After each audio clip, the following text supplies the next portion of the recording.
दिल्ली में पेंशन को लेकर बवाल मचा है। दिल्ली सरकार ने यूं तो पेंशन में बढ़ोतरी कर दी है, जिसकी खबरें भी सारे न्यूज़ चैनल्स ने दिखाई थी, मगर अभी तक वो बढ़ी हुई पेंशन लोगों को नहीं मिली है। इसके साथ ही जो वृद्धा पेंशन है, जो लोग हाल ही में ही 60 साल को क्रॉस करा है जिन्होंने, वो भी अपनी पेंशन के लिए सरकार के आगे ये कह लीजिए कि बार बार सरकार को चेता रहे हैं कि उन्हें भी पेंशन चाहिए। अब दिल्ली सरकार ने बदले हुए जो समाज कल्याण विभाग की ओर से मिलने वाली पेंशन में बढ़ोतरी का ऐलान कर दिया था। आधा अप्रैल बीत चुका है, लेकिन अभी तक पेंशन धारक जो है उनको अपने खाते में पैसे का इंतजार लगातार करना पड़ रहा है।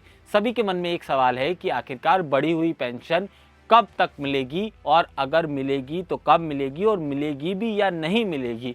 दिल्ली सरकार की ओर से इस बारे में अभी तक कोई औपचारिक तरह से कोई कुछ बोलने को तैयार नहीं है। हालांकि दिल्ली के समाज कल्याण विभाग को पता करने के बाद जैसे कि उनकी जानकारी मिली, तो ये पता चला कि अभी कुछ दिन में आपको और ज़्यादा इंतज़ार करना पड़ सकता है। देश की राजधानी में बीजेपी की सरकार बनने के बाद सीएम रेखा गुप्ता ने बजट में जो दिखाया था और एक जो राशि थी उसे आवंटित किया गया था, जिसके तहत विधवा वृद्ध पेंशन जो है और इसके साथ ही दिव्यांग पेंशन में बढ़ोतरी का ऐलान उनके द्वारा किया गया था। मुख्यमंत्री रेखा गुप्ता ने बजट में समाज कल्याण विभाग के लिए 10,000 करोड़ रुपए से ज़्यादा का बजट जो था उसे आवंटित कर इन तीनों पेंशनों में बढ़ोतरी की बात कही थी।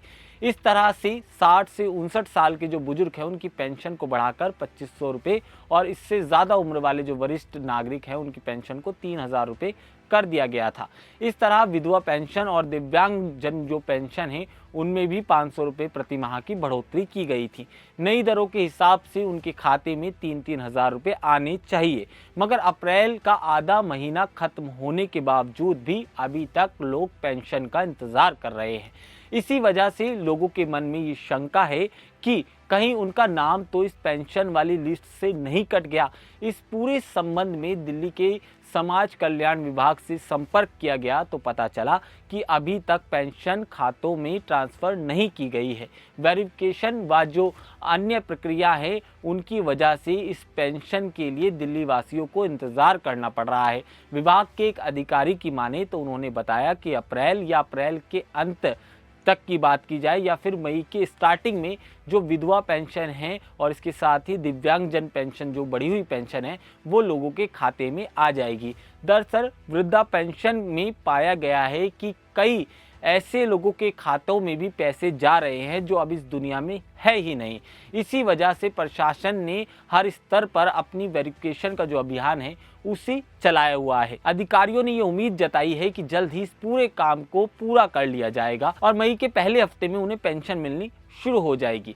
जैसे ही सरकार की ओर से सारी प्रक्रिया कर ली जाएंगी, अपने आप ही उनके बैंक खातों में पैसे पहुंचने लगेंगे। हालांकि इसके लिए ज़रूरी ये भी है कि आपका बैंक अकाउंट जो है वो आपके मोबाइल नंबर और आधार कार्ड से लिंक होना ज़रूरी है। अब इन सब के बीच ये तर्क दिए जा रहे हैं, पर लोगों को अपनी पेंशन्स का इंतज़ार है। आखिरकार सवाल ये भी उठता है कि जब ये वेरिफिकेशन पूरी ही नहीं की गई थी और जब इनमें इतना वक्त लगना था, तो आखिरकार सरकार के इतने बड़े नुमाइंदे ने इस चीज़ का ऐलान क्यों किया। सवाल कई सारे हैं। इन सवालों के साथ इंतज़ार है कि आखिर बढ़ी हुई पेंशन लोगों को कब मिलेंगी। इसका इंतज़ार लोग समेत हर कोई व्यक्ति दिल्ली का कर रहा है। आपको ये रिपोर्ट कैसी लगी हमें कमेंट सेक्शन में ज़रूर बताइएगा। नमस्कार।